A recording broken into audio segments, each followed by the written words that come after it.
Comedian Dalen Oliver is joining me in studio. We're going to be chatting about his first ever one-man show today. I came, I taught, I left, showing at the Baxter from the 21st to the 26th of September. Hello. Hi there, how are you? Good, how are you? Lovely, man. Good to see you. Looking lovely. Thank you, thank you. Love the new hairstyle. Thank you. Guests don't usually come in and make me feel so nice and point out. No, it's important.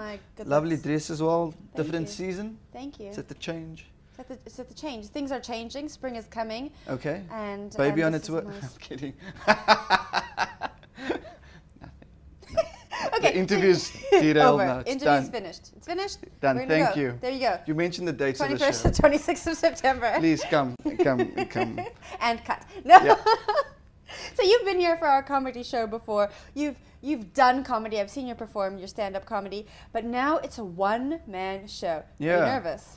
Well, there is nerves. There are nerves, at least, because bringing the show back to my hometown, I've had 2 successful runs at the National Arts Fest in Grahamstown. So in 2014 and 2015 respectively, show was received really well. It's centered around me not teaching anymore, because by qualification I'm a high school maths and history teacher. That's so funny. Yeah, look at that. Okay, I want to talk about that in a second. No, it is. In essence, I was encouraging youngsters to follow a path that provided stability. And yeah, I'm contradicting it by pursuing a career as a comedian. You know what I mean? So lots of teachers, lots of lecturers, lots of students, ex-teachers, ex-lecturers, etc. Attended the show up in Grahamstown. On both occasions, I managed to get more than 1,000 audience members in through the door. 1,000 plus. Yeah, look at that, eh? This is a round of applause. So that was pretty cool. It was very...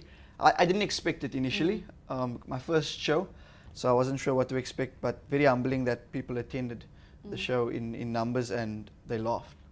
Numero uno, they laughed. That was the most important thing. So, I mean, this year, there was one show, the Saturday 10 a.m. show where I had 22 audience members. 22! And I was panicking. I was like, oh, this is going to be funny. But they were one of the most awesome audiences that I've had in ages. Have you ever had an audience that didn't laugh? Not simultaneously. We haven't had a punchline, death. But there's been patches where there's been some audience members who just didn't follow the flow of the material. Sometimes it's because in Grahamstown, people are from all over the country. So Joburg, Durban, Cape Town, Eastern Cape, etc.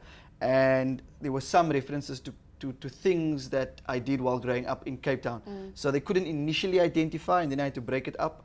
And once I could break it up and decipher the little codes, then they could understand. But initially there was but what are you talking about? What is happening? Yeah, and then I was like, no, didn't you guys play that or do that? And they're like, oh, okay, cool. Okay. And then we chatted about it, and we made it less awkward for them. Because the worst thing is for me is if I'm speaking about something, my audience is like, but we can't relate to you at all. So that's also been cool, performing it to audiences from different parts of the country.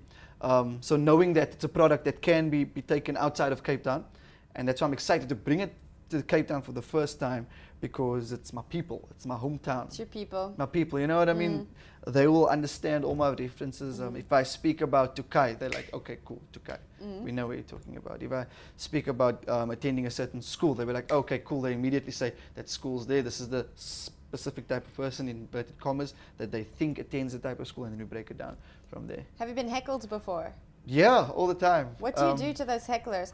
Sometimes I hear people heckling comedians. Yes. And I want to go over there and kick them. Punch them. Yeah, but... Nah, man.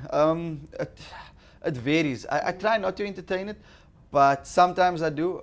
Sometimes I chat to the audience member. If I'm hosting a show at a club comedy evening, I try to talk to the audience member just to see what perspective he's coming from. And if he's rude or violent... Violent? Yeah, there's been some cases of violence not involving. But yeah, you learn how to delve into a situation and how to leave it alone. I try not to entertain it though. So you don't want to entertain it to the extent that it affects the rhythm of the show. You know what I mean? Maybe 1 or 2 or 3 little chats to him or her, and from there see where it goes, but not something that just throws the whole show, of course, because obviously there's other acts that need to follow. But fortunately, I haven't been heckled that bad yet where my performance or the specific show has been just derailed completely. Yeah. So yeah. Hecklers. I've had cool hecklers-ish, but don't do it. Don't do it. Don't do it. Don't be heckle. that guy. Don't be that guy. Don't do it. Heckle anyone. any comedian, even your teacher, or you can heckle your boss. Heckle your boss. Like, Heckle your why boss. don't you give me increase? Just like that. Why Why you don't give you me give an me an increase? It said medical aid. Why not medical aid? What about pension? Throw a pencil. You know what I mean? So heckle your boss. Don't heckle the comedians, please.